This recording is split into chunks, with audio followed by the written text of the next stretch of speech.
Okay, this may be a rehash topic, but I recently felt like I had to about it. Now I know the title says social media, but I really mean Instagram.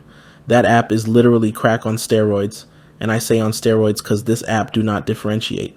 Black or white, Asian or Middle Eastern, rich or poor, young or old, this app has become 80s crack.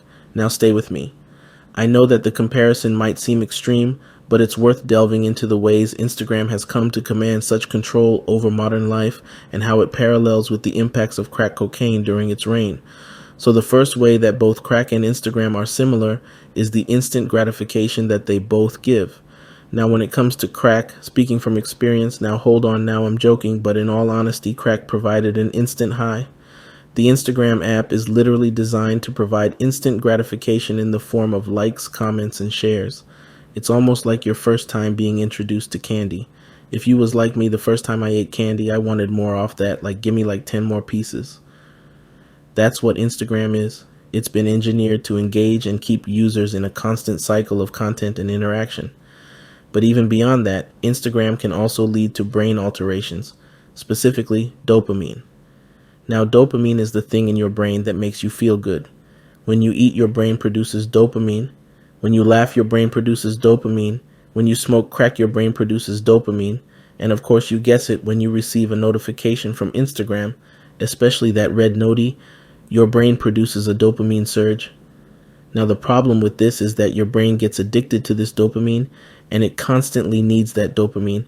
It's why some people become obese, because they get addicted to the dopamine hit they get from eating. But on the case of Instagram, your brain becomes dependent on the dopamine hit it produces from your interaction with Instagram, much like crack. Now, I graduated high school 3 years ago, and I saw this in every corner of high school.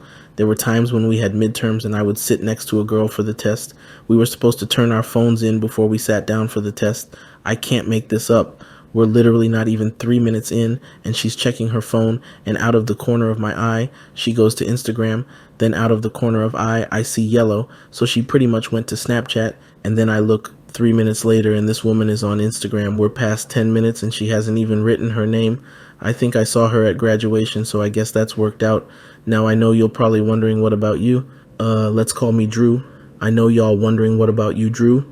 How come you aren't addicted to Instagram or social media?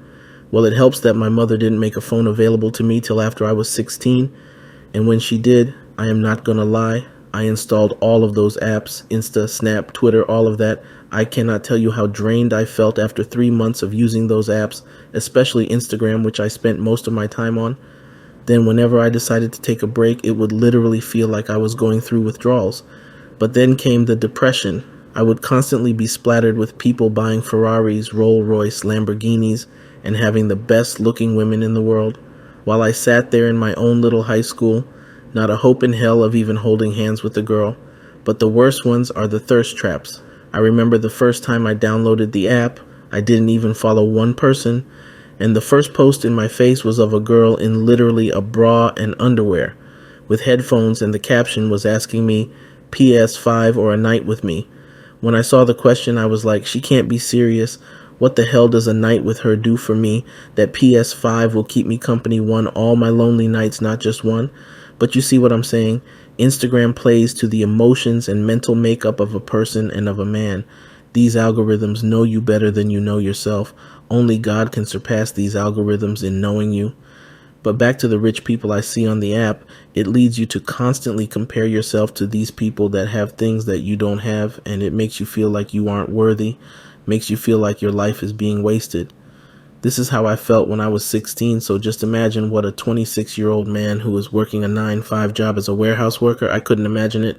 Like, I couldn't imagine the pain or feelings of inadequacy.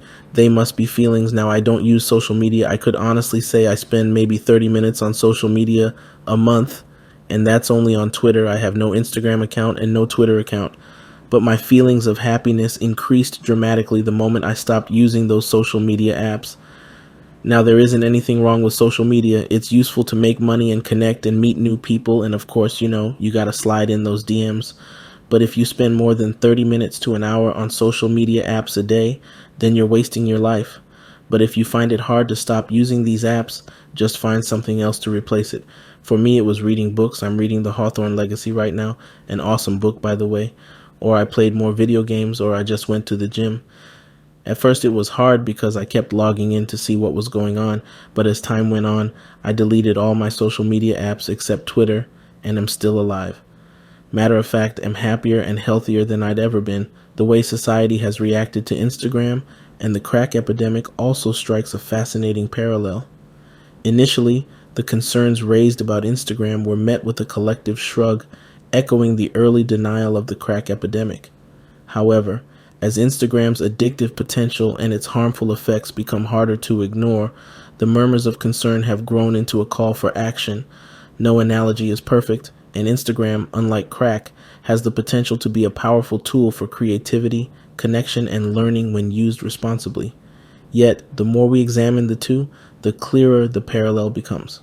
We cannot overlook the profound impact such technologies have on our behavior and the societal fabric. As we stride into the future, it's vital to learn from our dance with the crack epidemic. We need to arm ourselves and our society with knowledge about responsible social media usage and mental health resources. Big tech must be held accountable, encouraged to choreograph a digital dance that respects user well-being rather than exploiting psychological vulnerabilities for profit. As we tango with this new digital drug, let's not forget the balance between the wonders of global connectivity and the shadow of potential harm.